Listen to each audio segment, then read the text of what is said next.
Hi friends, welcome back to our channel. ఈరోజు నేను చూపించబోయేదండి బచ్చలి కూర కాంబినేషన్లో శనగపప్పు అండి ఫ్రై. చాలా బాగుంటుంది ఫ్రెండ్స్. ఆకుకూర అంటే చాలామంది ఇష్టపడి తినరు కదా, సో వాళ్ళకైతే ఈ విధంగా ఈ శనగపప్పు వేసి ఫ్రై రూపంలో పెట్టారంటే వాళ్ళు చాలా ఇష్టంగా తింటారండి. అది కూడా బచ్చలి కూర మనకి ఇంకా హెల్త్కి చాలా మంచిదండి. దానిలో ఉన్నటువంటి ఆ జిగురు పదార్థం వల్ల ఇంకా మంచిదండి. ఎవరైతే నా ఛానల్ని ఫస్ట్ టైం చూస్తున్నారో ఒకసారి సబ్స్క్రైబ్ అయితే చేసేయండి ఫ్రెండ్స్. అలాగే పక్కనే ఉన్నటువంటి బెల్ ఐకాన్ని క్లిక్ చేస్తే దానిలో ఉండే ఆల్ ఆప్షన్ క్లిక్ చేయడం వల్ల నేను పెట్టే కొత్త వీడియోస్ అన్నీ మీ ఫోన్కి వస్తూ ఉంటాయి ఫ్రెండ్స్. సో ముందుగా చూడండి, ఇది బచ్చల కూర అండి. దీన్ని తీగ బచ్చలు అంటారు.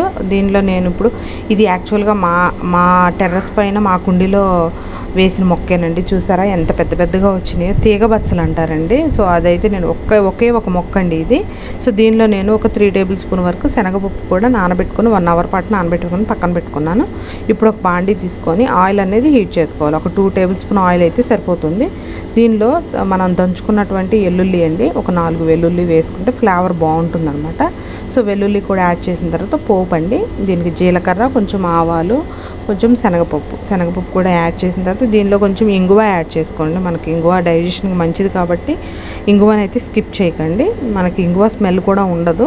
సో ఇంగువ కూడా యాడ్ చేసుకున్న తర్వాత దీనిలో సన్నగా చాప్ చేసుకున్నటువంటి పచ్చిమిర్చి, అలాగే సన్నగా చాప్ చేసుకున్నటువంటి ఉల్లిపాయలు కూడా వేసుకొని, మనకి ఉల్లిపాయలు కొంచెం లైట్గా పింకిష్ కలర్ వస్తే సరిపోతుంది అనమాట.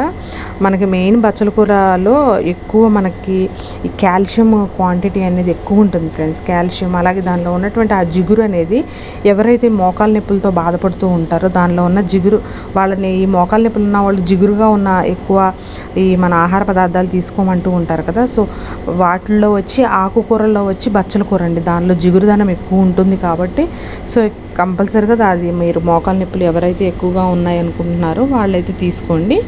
చాలా బాగా యూజ్ అవుతుంది అనమాట, వీక్లీ వన్స్ అన్నా.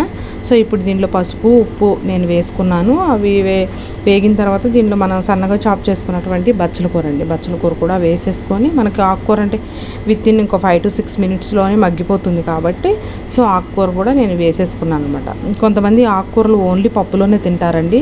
సో పప్పులో తిని కొంతమంది అయితే బోర్గా ఫీల్ అవుతూ ఉంటారు కదా. ఒకసారి ఈ విధంగా శనగపప్పు కాంబినేషన్లో ఈ కర్రీ, ఈ ఆకుకూరే కాదండి, ఏ ఆకుకూర అయినా కూడా మనం ఇట్లా వెరైటీగా చేసి పెట్టామనుకోండి, పిల్లలు ఇష్టంగా తింటారు. మనకి ఆ బోరు, అయ్యో పప్పు ఆకుకూర అని చెప్పేసి ఆ బోరు ఫీలింగ్ కూడా కలగకుండా వెరైటీగా మనం చేసుకొని తిన్నాం అనుకోండి, టేస్ట్ డిఫరెంట్గా ఉంటుంది. ఆకుకూర తిన్న ఫీలింగ్ అయితే కలుగుతుంది అనమాట. సో చూడండి, నేను శనగపప్పును కూడా ఒక 1 అవర్ నానబెట్టి అది కూడా వేసుకొని శనగపప్పును కూడా చక్కగా మంచిగా మగ్గించుకోవాలన్నమాట. వితిన్ ఒక 10 minutes లోపు అయిపోతుందండి. కర్రీ కూడా ఎంతో టైం పట్టదు. సో దీనిలో ఇప్పుడు నేను ఇంకా ఫైనల్గా కొంచెం ఒక 1/2 టేబుల్ స్పూన్ కారం యాడ్ చేశాను. సింపుల్గా ఉంది కదా ప్రాసెస్, కూడా టేస్ట్ కూడా చాలా బాగుంటుందండి. మనకి ఎప్పుడు కూడా ఆకుకూరలు వండేటప్పుడు మసాలాలు కానీ స్పైసెస్ కానీ ఎక్కువ యాడ్ చేయకండి. వాటికి ఉన్నటువంటి ఆ రియాలిటీ అనేది పోతుందన్నమాట. ఆ రియల్ టేస్ట్ అనేది పోతుంది. ఇంకా చూసారా, ఫైనల్గా కర్రీ అయితే రెడీ అయిపోయింది. ఇది చపాతీలో తినొచ్చు, డైరెక్ట్గా అలా స్పూన్ వేసుకొని తినేసేయచ్చు, రైస్లో తినొచ్చు. టేస్ట్ అయితే చాలా బాగుంటుంది. సో ఒకసారి మీరు కూడా ట్రై చేయండి, మీకు కూడా తప్పకుండా నచ్చుతుంది. సో ఇలాంటి వెరైటీ రెసిపీస్ కోసం మన ఛానల్ని సబ్స్క్రైబ్ చేయడం మర్చిపోకండి ఫ్రెండ్స్. Thanks for watching.